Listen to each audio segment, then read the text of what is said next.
Good morning.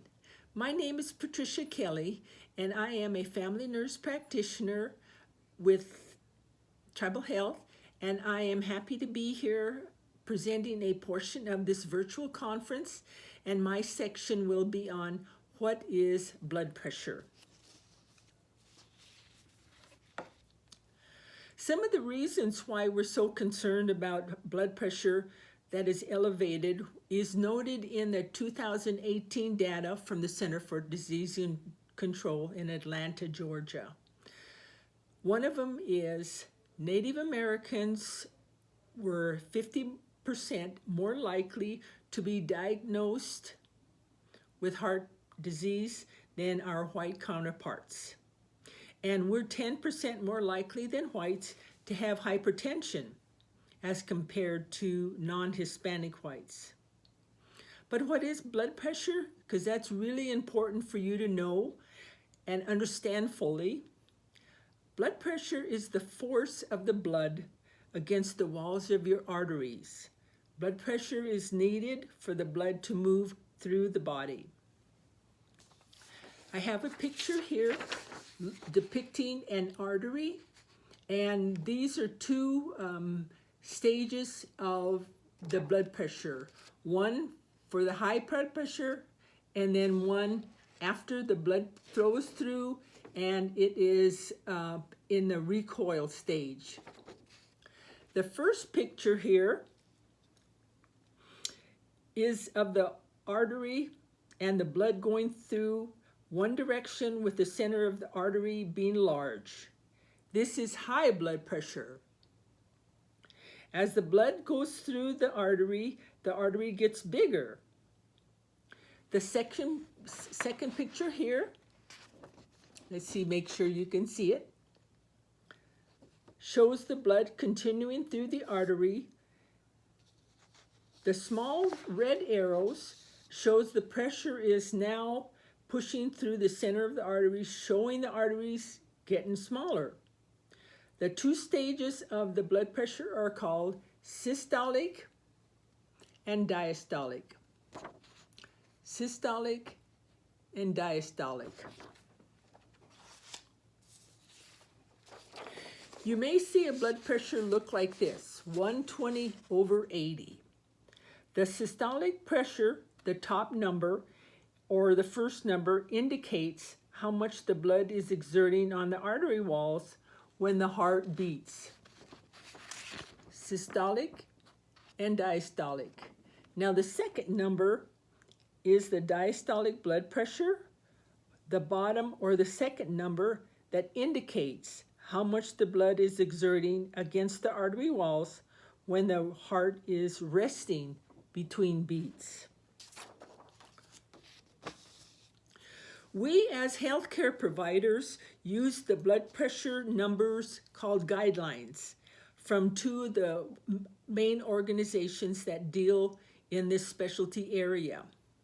One is the American Heart Association that updated their guidelines in 2017, and the 8th Joint National Committee. Again, that's the 8th Joint National Committee updated their guidelines in 2019. So what they do is they put out guidelines that talks about normal blood pressure, stage 1 blood pressure that's a little bit more elevated, stage 2 blood pressure that is moderately elevated, and then there's really no stage 3. It's called a hypertensive crisis. So we use their guidelines to put everyone in a area of their blood pressure, and one that we want people to have, and that's normal, which is 120/80.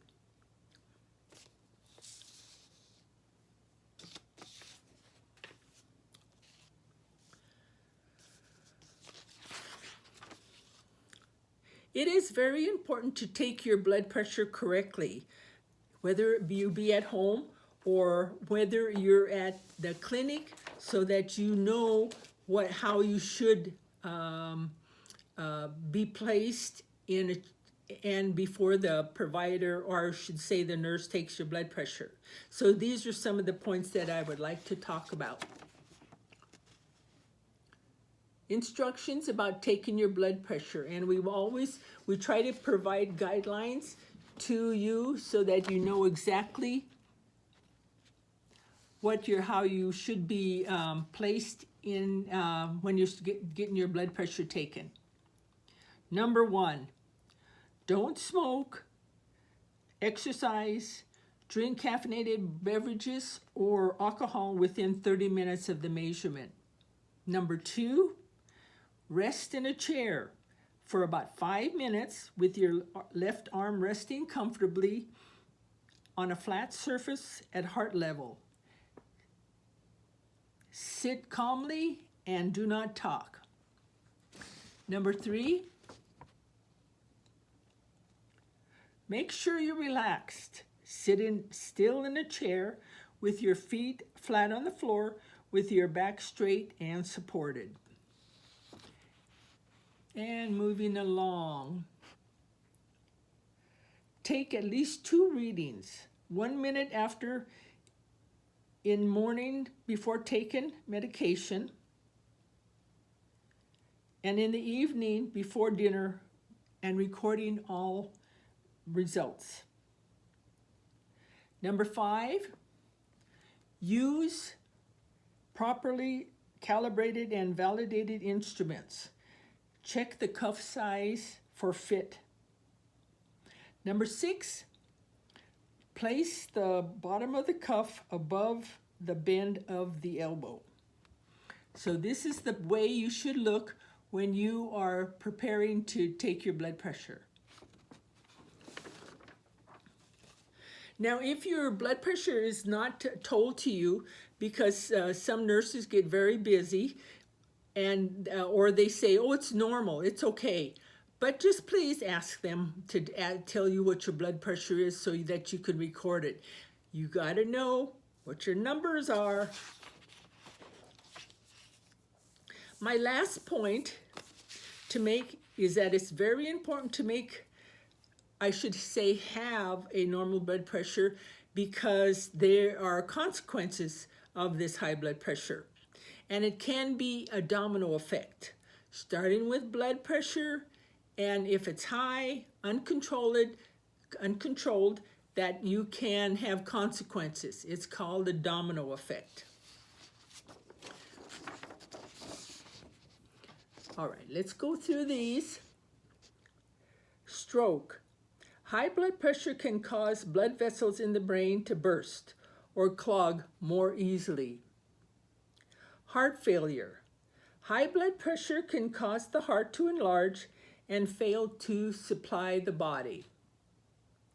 Sexual dysfunction. This can be erectile dysfunction in men or lower libido in women.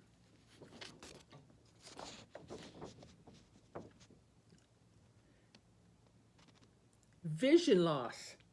High blood pressure can strain the vessels in the eyes, and that's why it's very, very important if you have hypertensive and or diabetes that you get your eyes retinal checked every year. Heart attack. High blood pressure causes arteries that can become blocked. And number 3, or I should say the last point, is kidney disease and failure. High blood pressure can damage the arteries around the kidneys and interfere with their ability to effectively filter blood. Again, that's called the domino effect, that one thing, high blood pressure, can lead to several other different issues with your health. And that's not, some of them are not very good at all. So in ending, talking about what is blood pressure, and I hope I made some points to have it a little bit more clear for you, and you can understand more of the virtual conference presentations. I certainly hope each one of you have learned some new point in this conference and to incorporate that into your health behaviors, and so that you can have a long, healthy life. Thank you for your attention.